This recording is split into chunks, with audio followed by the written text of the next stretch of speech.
But the big one will be, how do you maintain your margin?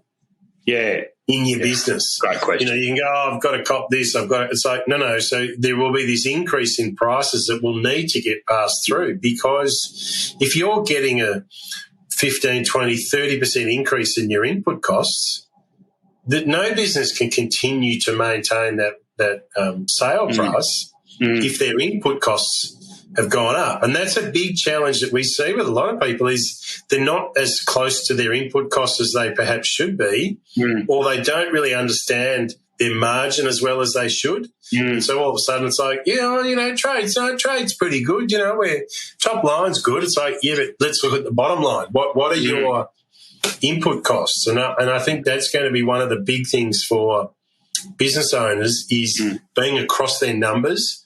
How is my margin being affected, and can I continue to pass through, if appropriate, price increases? Because there's a point where you say, I can't keep absorbing this because I'll go out of business. Yeah.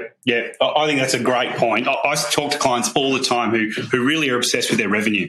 The revenue. Business is up. I've got more revenue. That's great. But their costs are going up, and perhaps some of their products they've got a good margin on, some of them don't. Some of their services got a good margin, some of them don't, and they don't really understand the difference. And so the first point is knowledge. You've got to understand what your inputs are in relation to each of your lines of business. It might be you're making money over here and you should just stop doing that altogether, or it might be that you focus on lifting the margins in the underperforming ones, or whatever it is.